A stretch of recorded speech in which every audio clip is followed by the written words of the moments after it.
What's up, y'all? Welcome to episode 17 of Contemplations with Austin West. This one is something that I don't want to talk about, and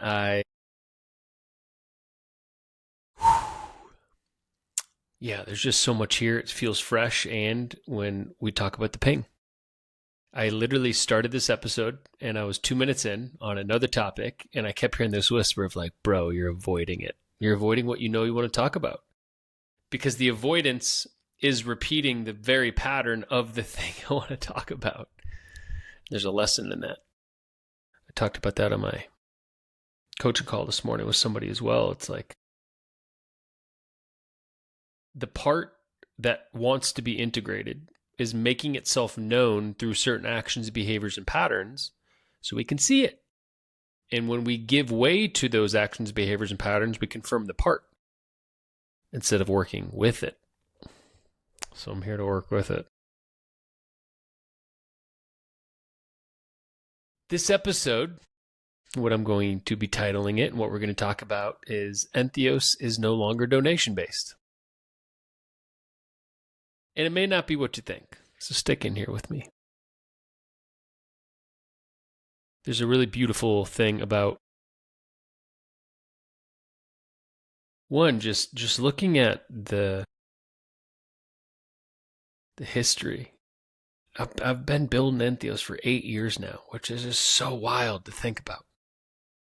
There's been so many iterations. I had partners in the beginning, and then new partners came in, and now I'm building with people that feel like partners, but they're their own individuals, and there's just it's been such a complex dynamic. Shout out Dr. Thomas Maxey, been in there, truly being of service, given so much to this thing since 2022, 21 maybe, 2021 or 20, I don't know, a long time.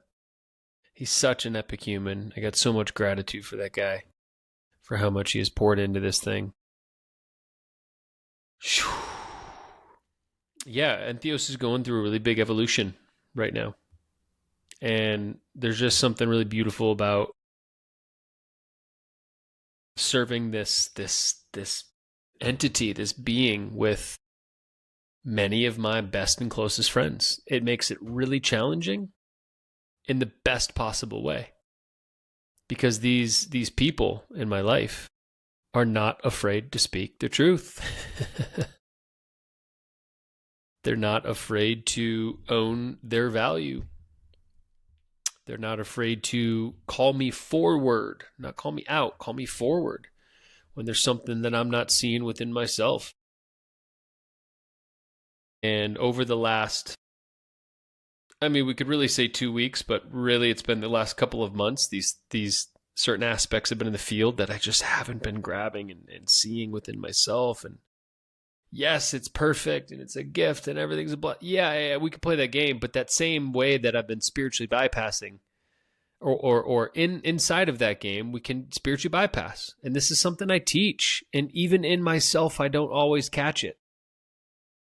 Allow this to be a moment for myself to put myself on blast, like, hey, y'all, I don't always follow the same things I teach. And the reason I teach it is a reminder to myself that this is how I want to live and what I want to follow. I spiritually bypass too and don't recognize it. I have parts that come online too and don't recognize them. I am also in my shadow in occasions. We're always in a shadow in some way and don't fully catch it. I'm fucking human. And sometimes that's hard.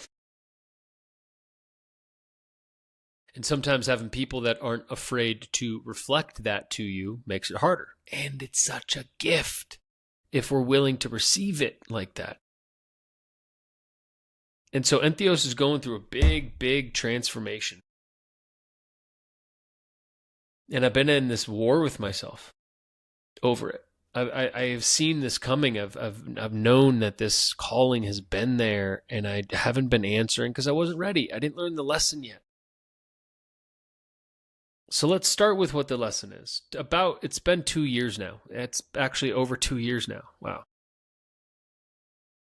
Roughly 2 years ago, I chose to go donation-based on this mission. I was in a medicine ceremony with my partner at the time, and I was in a meditation, and the 54th gene key, like a wrecking ball, ow, that hurt.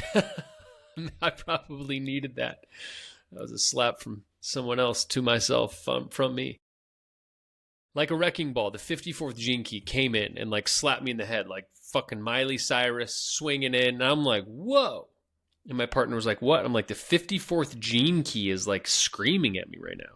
She's like, do you have it? And I'm like, I don't know. This is before I ever even looked at my gene keys chart. This is what makes it crazy, y'all. She's like, well, pull up your chart. So I go to Gene Keys, I pull up my chart, and my life's work is the 54th gene key. So the 54th, the frequency of that gene key came in so obviously. I was shown the sphere of it and the number, and I was told gene keys. And I'm like, I was familiar enough to know what they were. They'd been in my field for 5 years, but I didn't know my chart. And I was like, okay, this is obviously coming up for a reason. And I look at the shadow of the 54th gene key, and it's greed. And I went through this whole process inside of that ceremony of like, why is this coming up? What is this showing me? What is this reflecting right now? What am I supposed to be doing? And for those that don't know much of my story, I spent 12 years in finance. I worked at JP Morgan. I worked for subsidiaries of BlackRock. I worked for some of the biggest mortgage lenders.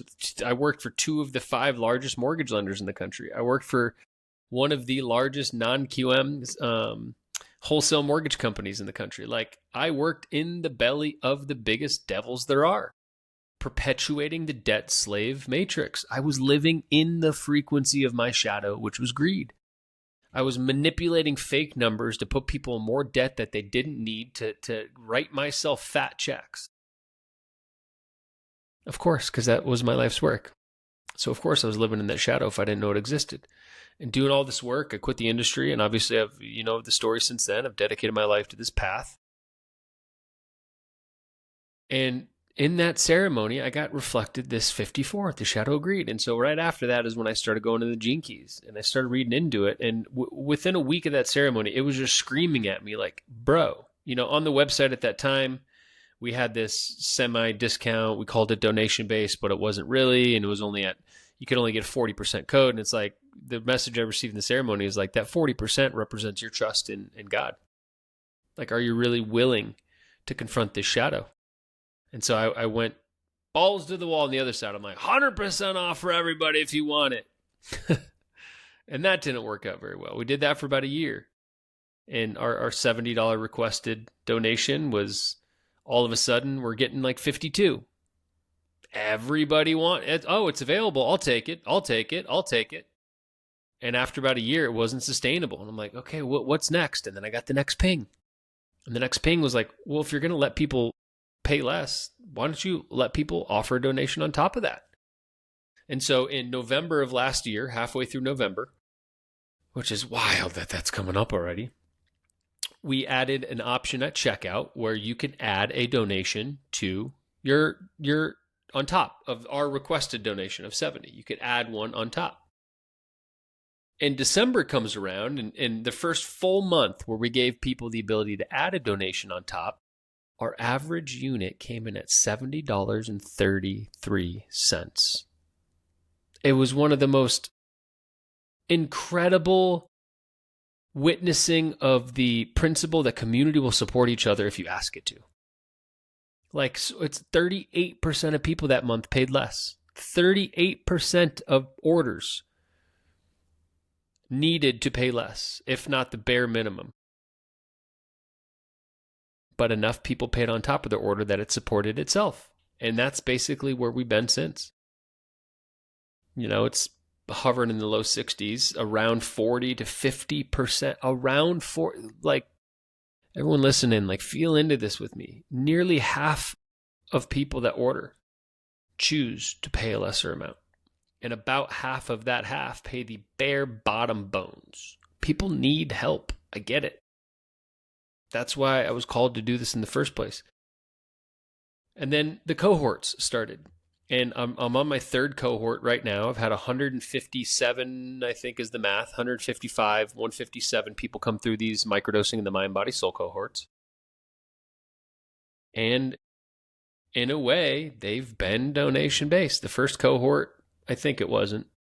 I think 2 of the 14 paid a lesser amount. Second cohort, 55 people.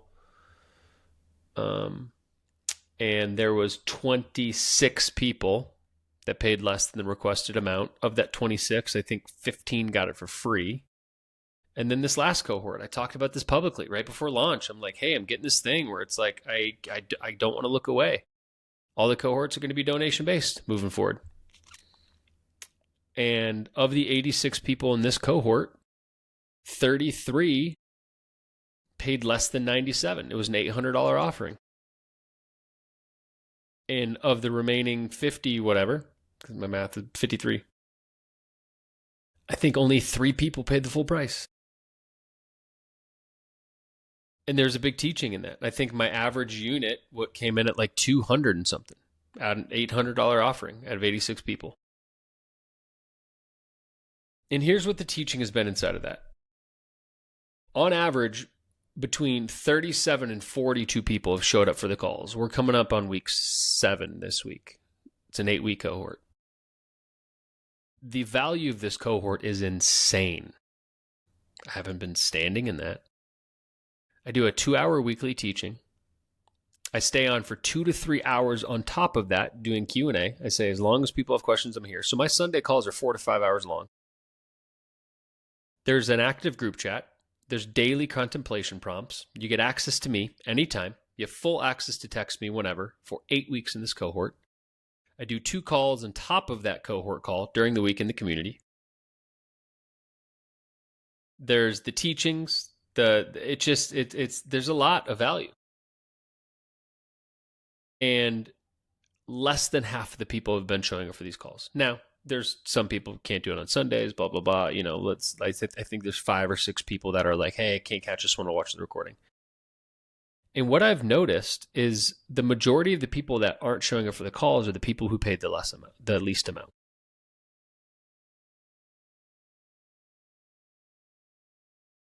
And I think that's just representative of a lot of what I'm seeing inside of Entheos and the changes that are coming. You know, our new website's supposed to launch soon. The timing of this is not lost on me. We coming out with chocolates. Shout out Zen for his magic and just everything that he does, bringing in this beautiful new offering to really help people connect with these medicines. 1 gram chocolate hearts, 1/4 gram chocolate hearts. We're getting it. We have 4 retreats the rest of the year. Like, there's just so many beautiful things happening in the ecosystem, and this thing, it keeps pinging me. It keeps being reflected by my community. Because here's the truth, y'all.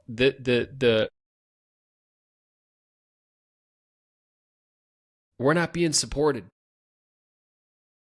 I can feel my heart beating because it's like, I don't want to speak this from a place of victim, because I am not. I have consciously chosen all of this. I needed to learn these lessons.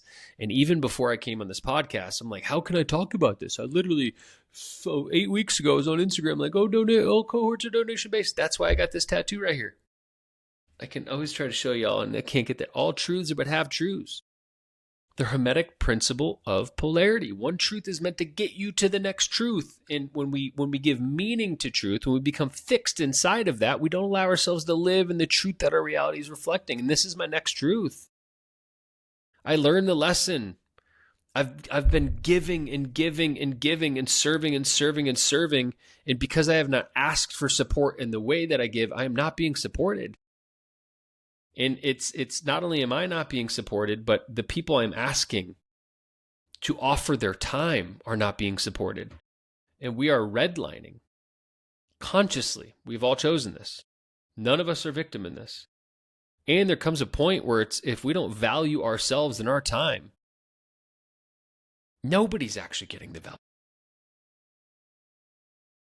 And so really what this comes down to is these are the parts of me where it's like, it's so hard as a teacher, all these people in the cohorts, the community calls, building something where people show up to listen to what you have to say. And then when I find myself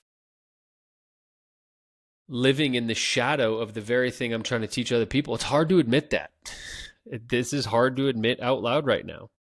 I have been deep in a scarcity wound. And that scarcity wound has been what I've built Entheos from. Because I made so much money selling my soul, $400,000 to $600,000 a year for 7+ years of my life, 120-ish thousand plus dollars a year for 10 straight years of my life before I left it all behind. Money wasn't an object when I sold my soul for it. It was easy to make. I was excellent at it because I could manipulate my way into making that money. And then I find this new path of trying to find my integrity inside of it, and I swung to the opposite end of the polarity, or the pendulum swung to the opposite end of the polarity. Give it all away. Nothing for money. Ga, ga, ga, ga. And it's been the perpetuation of when I made that part of me bad that can make money, I swung to the scarcity side, and I started living this life that I have to serve without being served in return. That I can give everything, but I can't ask to be served. I can't ask to be supported in return. And that's the frequency I've built Entheos from. I've literally been, man, I'm just wanting to acknowledge, like, yeah, I can feel my heart not wanting to say these things out loud. The constriction, the tightness of the chest. This is what it feels like when we have a truth to speak and it's hard. So again, just offering something like, yeah, it's not always easy speaking truth, y'all. It's not always easy being seen in our processes and talking about this stuff. I've built Entheos from the entire frequency of scarcity. I've been wearing this donation-based ecosystem like a badge of honor, asking people to see how good I am in hopes that if they see me, I'd see myself.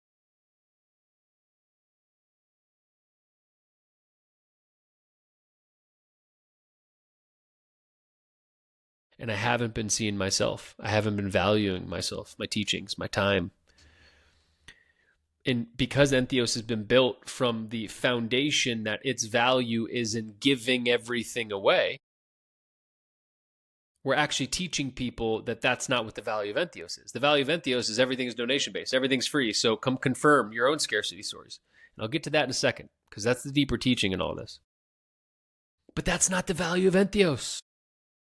The value of Entheos is we provide the highest frequency, most intentional, most integrous, organic, compostable packaging medicine that's available. I believe that truly. I see a lot of other people doing what we are doing, still putting things in plastic bottles.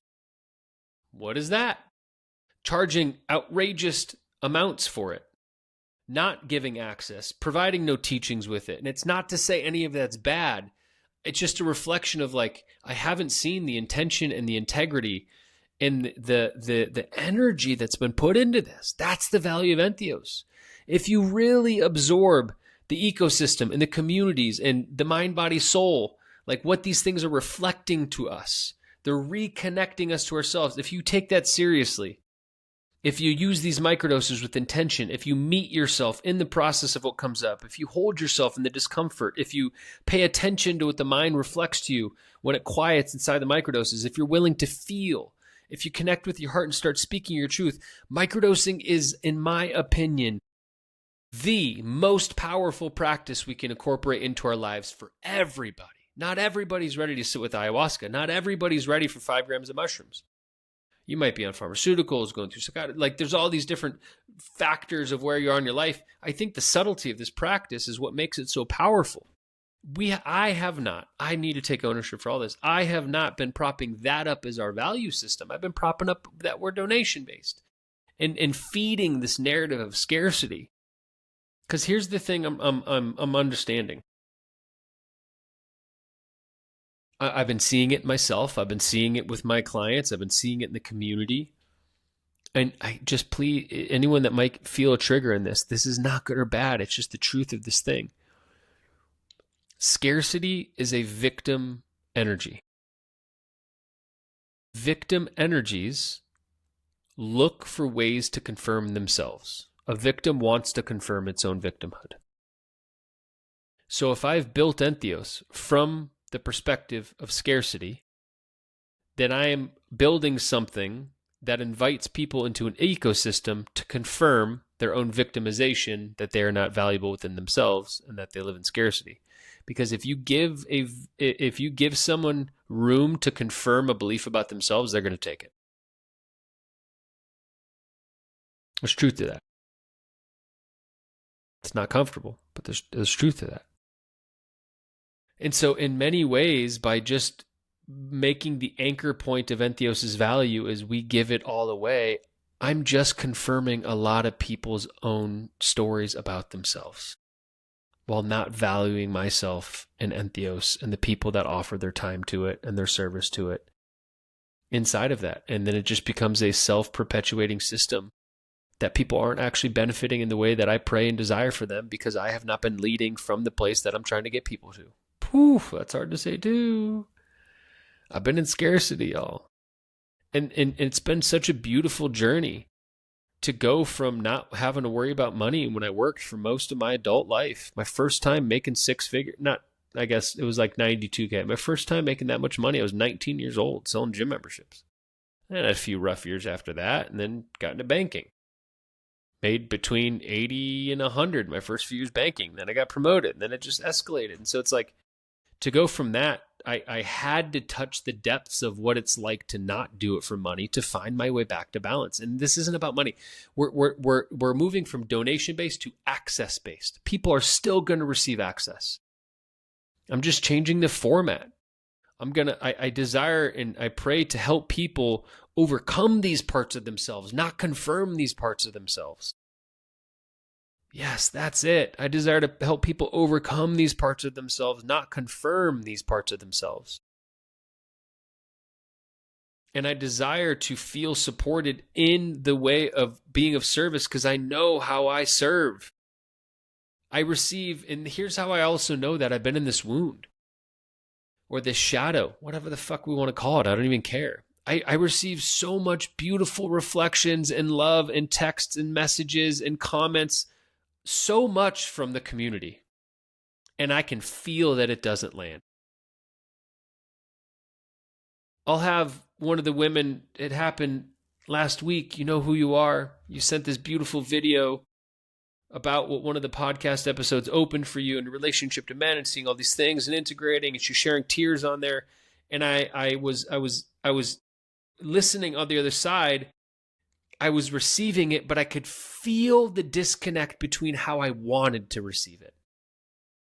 I could feel that it wasn't fully landing because I was in this wound of not seeing my own value. Everything I was doing, I was needing other people to see me in the way I wasn't. And so if I can't see myself, then anything reflected to me is not going to land. This whole journey is about ourselves, y'all. It's always about ourselves. And so the deeper I see myself, the more I can receive when somebody's reflecting something.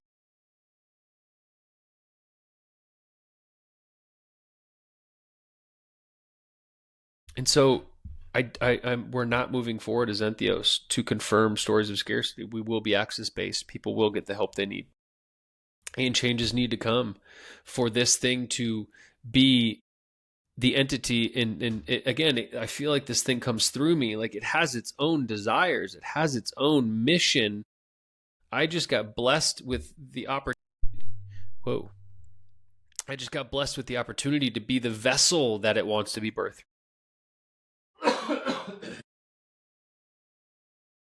And I want this thing to impact 1 million lives by the end of it. And the way we do that is owning the value of what Entheos represents. That's the only way, is by owning the value of what it represents. And so this is what we're navigating. How do we give access to the teachings if people can't afford it while honoring the value of the cohort? How do we give access to these medicines for people that need it while honoring the value of the medicines? Like the amount, just shout out Zen, playing like the amount of love and intention and presence that goes into growing these. It is of his heart. I don't even have words. Playing music to them, serenading them, writing positive mantras on these bins. Like, y'all, everything is frequency. The amount of high frequency and love that goes into this medicine that then goes into the micros, that then goes into you, is like nothing I've ever seen. There's a lot, and we did this early on. There's a lot of people, I'm not even going to speak to that. What we did early on was we would buy really cheap mushrooms grown in warehouses in LA from people that don't give a fuck. that are drinking on the weekends and doing drugs. And it's like, and I haven't been honoring the quality and the intention that goes into this. Everything is frequency, organic, all organic ingredients, compostable packaging. What we take from Mother Nature, we can give back to Mother Nature. And so everyone will get access that needs it. And there's going to be a different process to it. People will get access to the teachings, and the cohorts are going to be valued. And there's so many other exciting things that we're working on. We're launching the Inner Sanctuary to really build community in a beautiful way. And I had to go through this. I had to receive these hard conversations. I had to receive these reflections. I had to meet myself in the complete opposite polarity of what I lived in for so long for me to find my way back to center.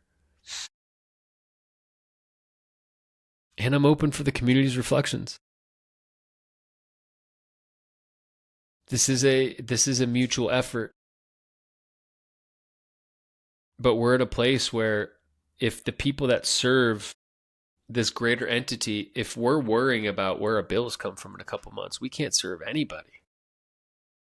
And the truth of that is all fallen on a lot of what I have talked about. Like, let's ignore Entheos for a second. The intention and the frequency in which anything is done then touches everything that comes after that. And this is in every aspect of our life, in our relationships, and what we create, in what we speak, and how we show up, and how we love ourselves, and how we honor our bodies. The intention, the intention that creates the foundation of the relationship that is built off of impacts every other thing that comes into that. And so the intention I had, I believe, was noble, but it wasn't from the place of how this can actually serve the most people in the best way. I want people to become sovereign. I'm not helping them become free and sovereign if I'm confirming the stories that keep them lacking freedom and sovereignty. And so I'm balancing this. I'm trying to figure out a new way and a new path of honoring everything that is involved in this process and making sure that the people that need this need it. And inside of that, what are they doing? How committed are they to the process? If you show me that you are committed, I will give you everything of myself to meet you in that place. People that have been in the cohorts, in the community calls, in my coaching, you know that. I will always be a mirror to meet you there. And the thing is, the mirror I've been holding up to Entheos has not been one that speaks to the value that it represents. And that is mine to own. I feel all over the place on this one. It felt early. I didn't have my thoughts together, and maybe that was why I had to stop the last episode right after I started it, because it's like, it's not about having your thoughts together. It's about speaking from your heart. I don't know how this is going to land. I don't even really know. I blacked out what just happened. But this has been weighing on me. And so in this rebirth, I asked the community for support. And we're going to have really beautiful offerings of reciprocity inside of that as well.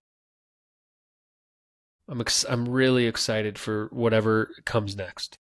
I'm really excited for what comes next. I appreciate so much the people I have in my life that continue to help me meet myself in new ways.